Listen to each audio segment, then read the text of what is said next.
Bonjour Manuel Bompard. Bonjour. Bonjour. Est-ce que pour vous le Hamas est une organisation terroriste ? Le Hamas est une organisation qui a commis samedi des actes qui visent à semer la terreur.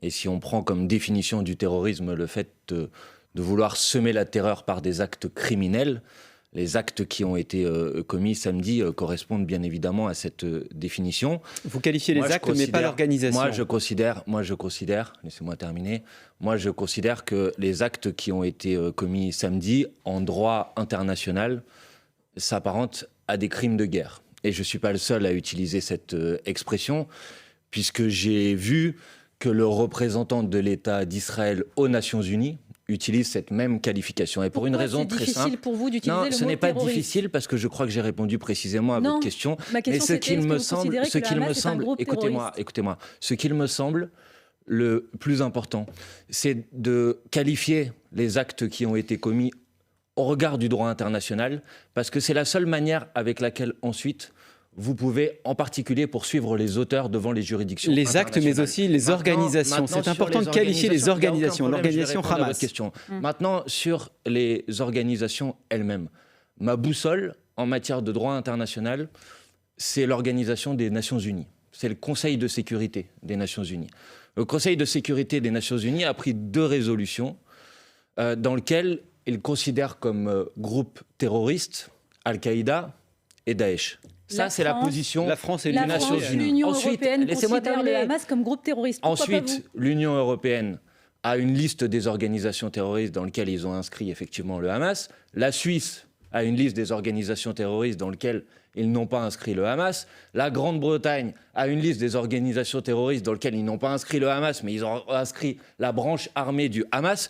Donc moi, je vous réponds de manière très clair. Les actes qui ont été commis, ce sont des actes de crimes de guerre, et c'est important de pointer le fait que ce sont des actes de crimes de guerre, parce que c'est ce qui permettra ensuite de les juger à l'échelle internationale. Mais faire comme si vous le faites ici, et comme vous le faites depuis plusieurs jours, faire croire que le fait de parler de crimes de guerre, qui sont les crimes les plus graves en droit de la guerre, ce serait une manière d'atténuer l'horreur de ce que l'on observe et ce qu'on a observé depuis samedi, c'est une hérésie, et c'est quelque chose qui ne se passe qu'en France. Dans tous les autres pays du monde, toutes les ONG sont en train de travailler pour essayer de récolter les preuves des crimes de guerre qui ont été commis. Vous êtes un responsable politique, Manuel Bompard. Les mots ont un sens. D'ailleurs, votre collègue François Ruffin dit dans Le Monde, on doit mettre des mots forts sur des actes horribles, sinon notre parole est discréditée. Bien sûr. Pourquoi, aussi simplement que ça puisse paraître, vous ne dites pas le Hamas est un groupe terroriste? Mais parce que je me fie à la boussole qui est celle du droit international. Parce qu'on ne peut pas faire n'importe quoi. Parce que bien évidemment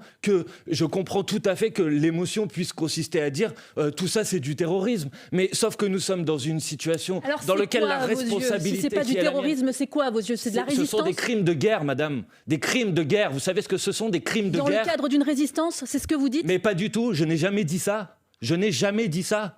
Je dis la même chose que ce que dit le représentant de l'État d'Israël aux Nations Unies.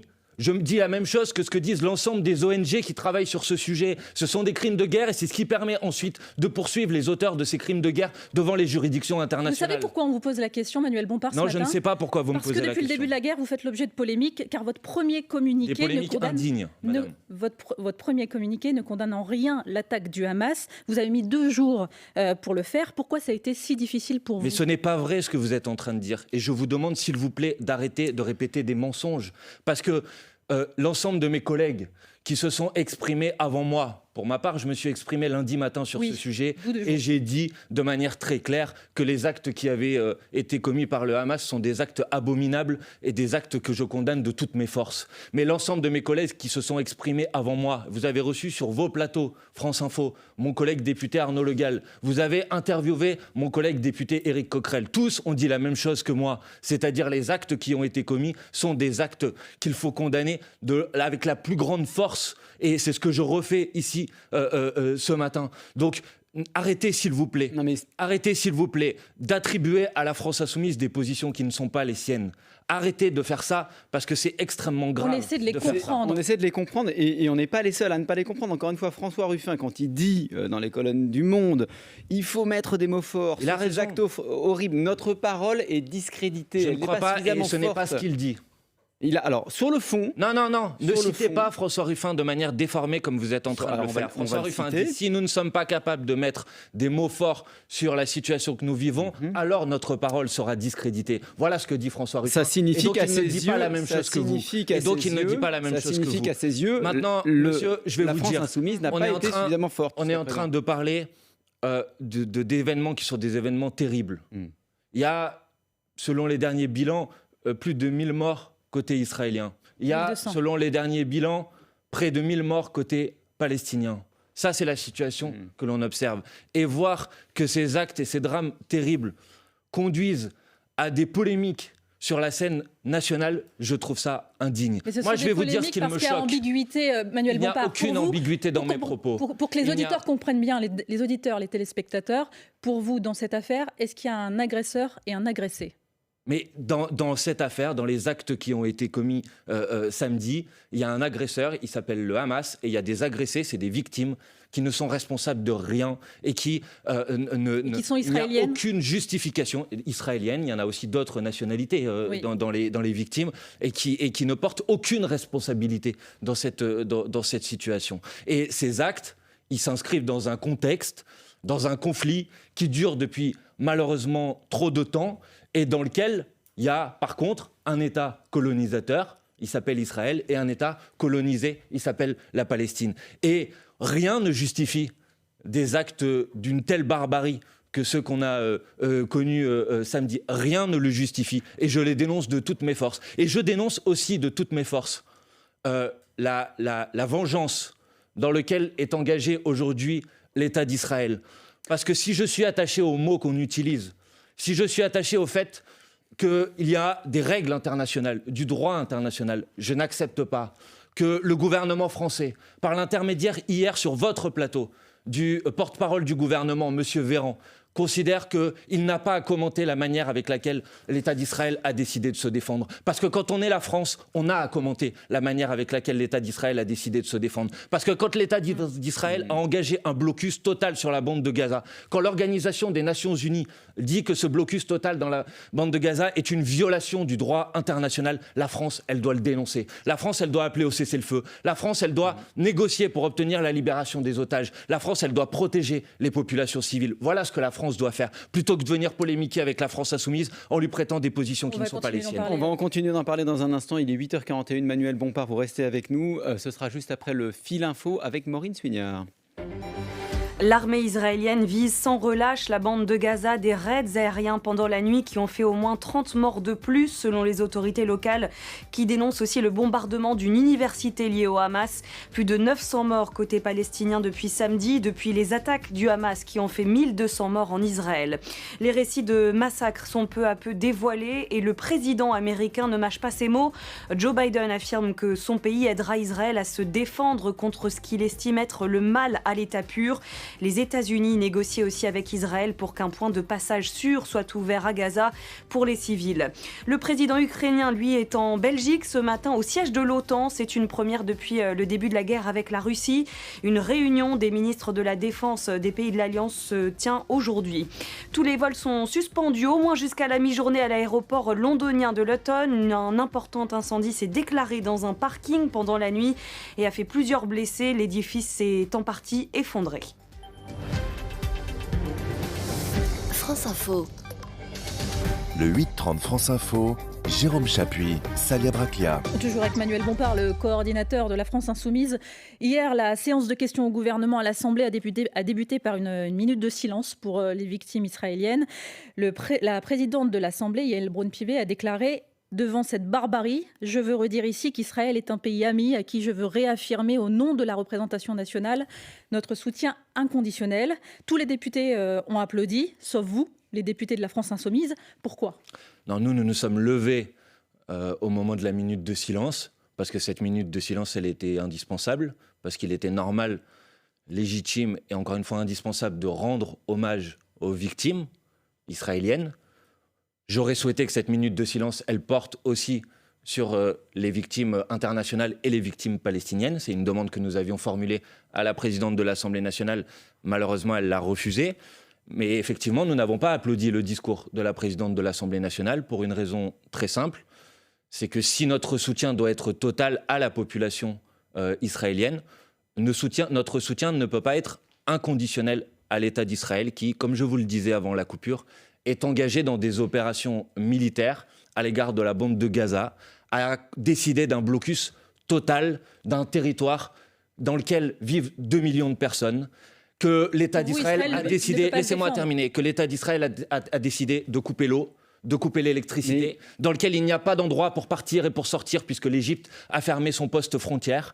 Et ces actes-là, ils ont été qualifiés comme des crimes de guerre, comme des violations du droit humanitaire par l'Organisation des Nations Unies. Et donc la France ne peut pas apporter son soutien inconditionnel à l'État d'Israël. La France doit dire que bien évidemment, elle doit apporter son soutien inconditionnel à la population. Emmanuel Bompard, vous voyez bien que votre attitude hier, elle participe à l'ambiguïté. Non. Puisque on a l'impression que vous jugez toujours, que vous refusez de juger le crime en soi. Ce qui s'est passé samedi, vous le jugez systématiquement par rapport au sort des Palestiniens. C'est-à-dire que vous considérez qu'une victime palestinienne n'a pas la même valeur qu'une victime israélienne. La question est de savoir si ce type de crime, il faut systématiquement le juger relativement à un... Mais je ne le juge pas relativement, monsieur. Je vous dis qu'il y a en ce moment des opérations militaires qui sont engagées contre 2 millions de personnes, avec des populations civiles qui ne sont elles aussi responsables de rien et qui sont en train de mourir sous les bombes.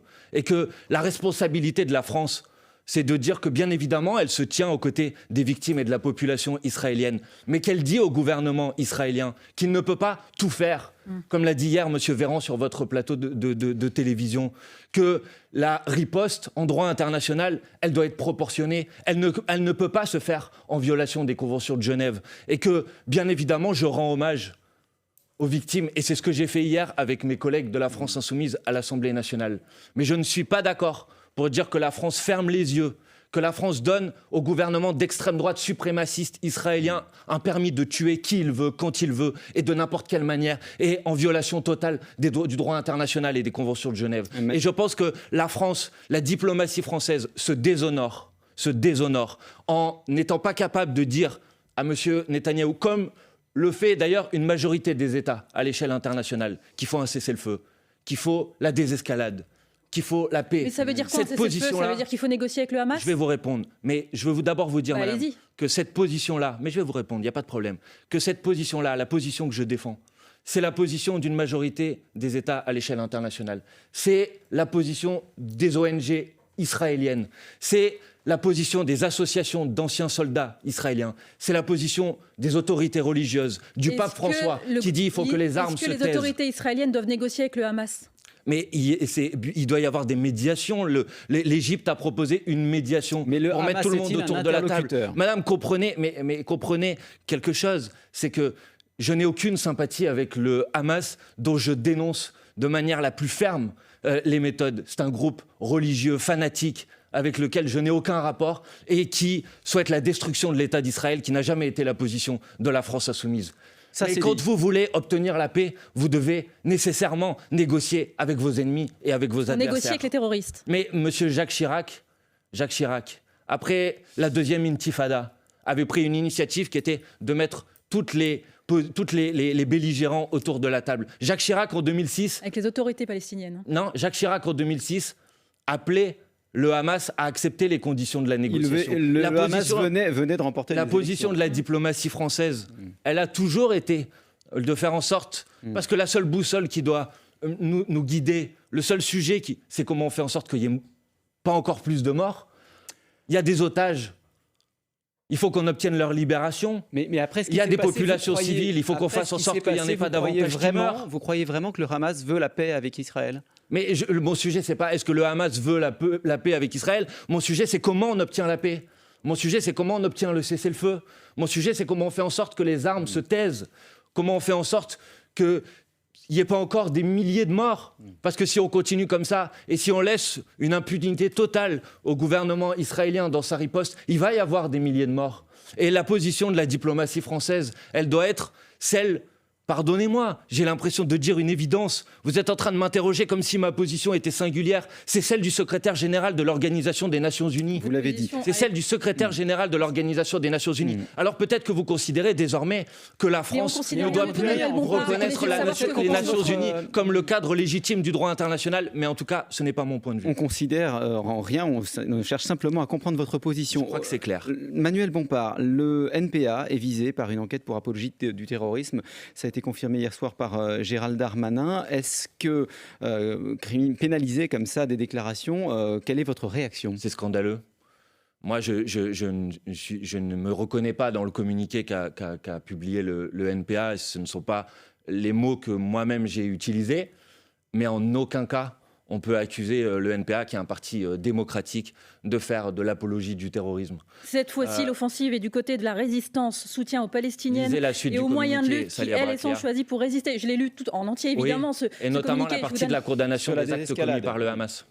Non, pas dans le premier communiqué. Lisez les communiqués du NPA depuis samedi et vous verrez que le NPA a pris ses distances de manière très claire. On l'a lu en entier, le NPA ne se joint pas à la litanie des appels, à la prétendue désescalade. Je vous ai dit que ce n'était pas mes mots.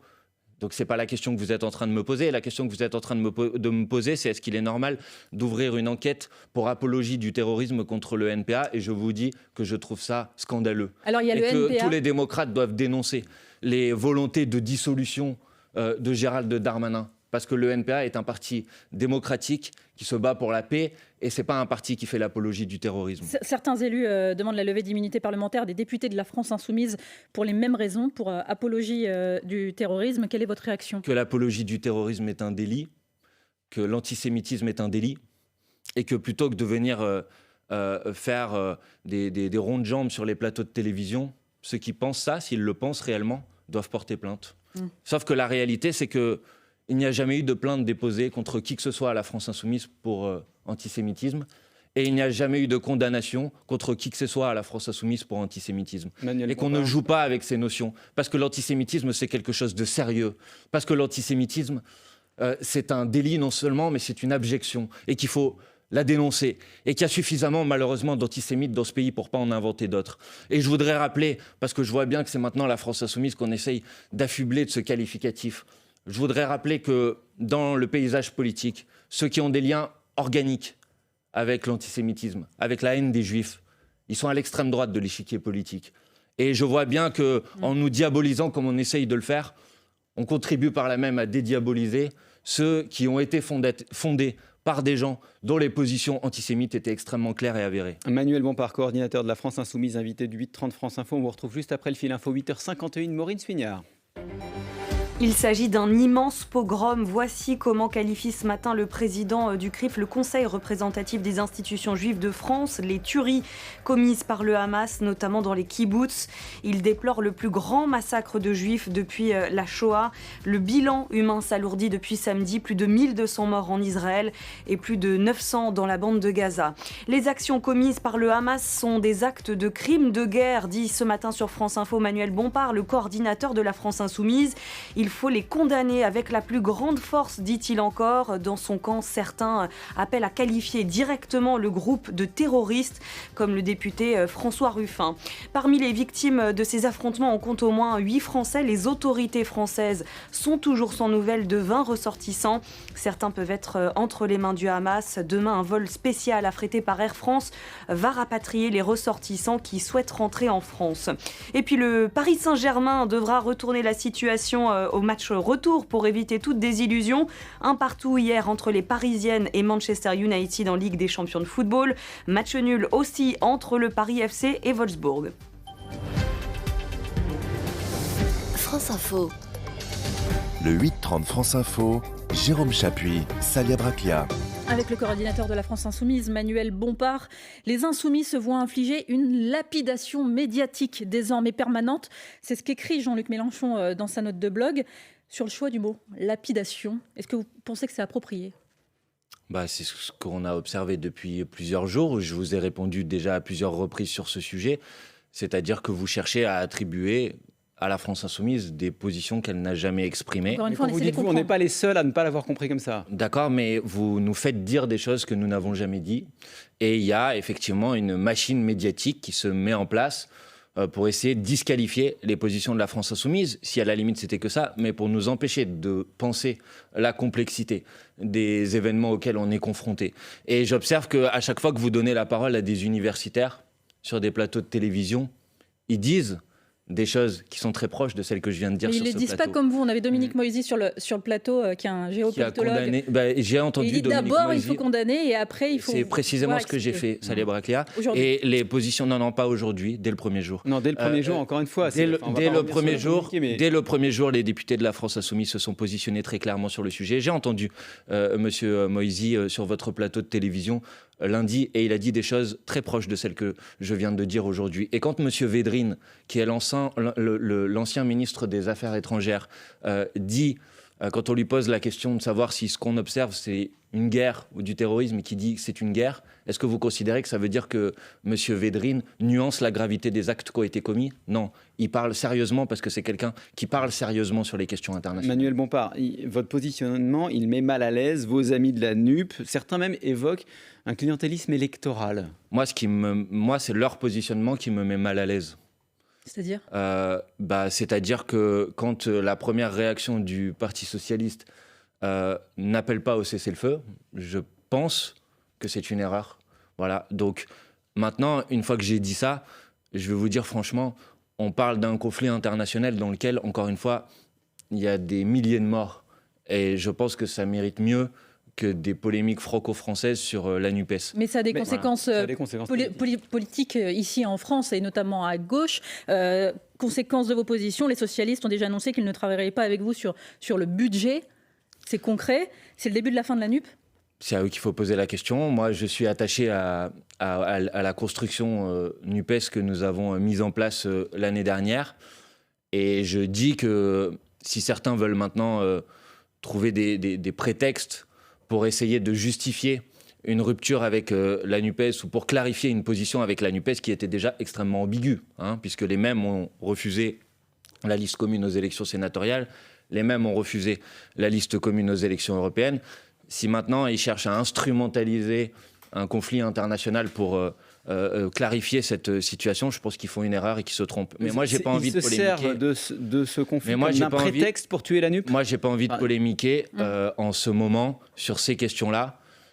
Et je suis stupéfait par le fait qu'on ne parle pas, et vous ne parliez pas, et vous ne m'interrogiez pas sur la position de la diplomatie française, qui est en rupture complète. Vous en avez parlé largement, Manuel Bompard. En rupture complète et en rupture totale avec la position traditionnelle de la France, sur votre position. depuis le général de Gaulle et jusqu'à Jacques Chirac. Moi, je préfère parler de ça plutôt que des questions internes à la NUPES. Mais reste que votre position affichée, elle a aussi des conséquences sur les citoyens. Vous avez entendu sans doute Enrico Macias hier qui appelait sur un plateau télé à dégommer politiquement, voire même physiquement, les élus d'extrême gauche. Vous trouvez ça normal ? Non. C'est à vous qu'on pose la question. Bah oui, mais peut-être que vous avez un avis sur le sujet. Notre avis compte peu en l'occurrence. Est-ce que votre position vous met en danger ? Je pense que c'est pas notre position qui nous met en danger. C'est l'interprétation et la calomnie que vous essayez de répandre dans le pays sur les positions qui sont les nôtres. Vous essayez, c'est les médias ou alors c'est vous qui n'êtes pas clair ? La classe politique, nos opposants politiques qui mentent, qui racontent des mensonges, des inepties, qui encore une fois mettent dans nos bouches des mots qui n'ont jamais été les nôtres, et une grande partie de la classe médiatique qui relaie ces accusations de manière extrêmement complaisante. Et oui, j'assume de dire ce matin sur ce plateau de télévision qu'en faisant ça, nos opposants politiques et une grande partie de la classe médiatique nous mettent en danger. Et portent une très lourde responsabilité dans cette situation. Moi, je ne suis pas là pour me victimiser. Je veux dire aux gens qui nous écoutent, nos positions, c'est celle que j'ai exprimée à cet instant. Je pense que personne ne peut considérer qu'il y a dans mes propos quelque ambiguïté que ce soit dans la condamnation totale des actes ignobles des élus de la France Insoumise ont reçu des qui menaces, ont été commis. Oui, Manuel je vous ai répondu, bien sûr que oui. Bien sûr que oui. Bien sûr. Parce que quand vous racontez n'importe quoi sur les positions qui sont les nôtres, quand en permanence vous cherchez à polémiquer alors Quel que genre les de bombes menaces avez-vous reçues ? Mais des courriers, des menaces explicites qui donneront lieu à des plaintes. C'est quoi des menaces explicites? Des courriers, madame. Qu'est-ce que vous voulez que je vous dise de plus? Des menaces explicites, c'est quoi? Je ne vais pas vous lire les courriers ici. Je pense qu'on n'est pas là pour faire ça. Mais moi, j'appelle maintenant tout le monde à se ressaisir et à accepter qu'on puisse avoir des positions différentes, sans que le fait d'avoir une position différente sur le rôle de la diplomatie française fasse de nous des complices des terroristes. Parce que moi, le terrorisme, je le condamne, je l'ai condamné et je l'ai toujours condamné. D'accord? Et personne ne peut trouver un seul de mes propos et un seul des propos de qui que ce soit à la France insoumise qui soit porteur d'une quelconque ambiguïté sur le sujet. Et donc je ne laisserai pas dire, encore une fois, pendant des jours et des jours, salir le mouvement de la France insoumise, salir ces militants qui sont des militants pacifistes, qui se battent pour la paix le plus rapidement possible, qui refusent par contre, et je l'assume, que dans cette situation, on considère qu'il y a des victimes qui ne comptent pour rien, qu'on ne peut pas à la fois condamner de manière extrêmement ferme, comme je l'ai fait, les actes odieux qui ont été commis par le Hamas, et en même temps dire qu'on n'acceptera pas la riposte qui se fasse en violation du droit international, qu'on n'acceptera pas qu'à la violence ignoble succède encore la violence ignoble, et qu'il est temps maintenant que la France soit à la hauteur de ses responsabilités, se prenne position pour un cessez-le-feu, fasse en sorte qu'on réouvre des négociations d'un processus de paix pour qu'on en finisse enfin avec ce conflit qui dure depuis trop longtemps et qui a fait trop de morts, trop de décès, trop de souffrances. Voilà ma position. Je pense qu'elle est suffisamment claire pour que maintenant vous arrêtiez de nous attribuer des positions qui ne sont pas les nôtres. On l'a entendu, Manuel Bompard, vous étiez l'invité du 8h30 France Info. Merci à vous.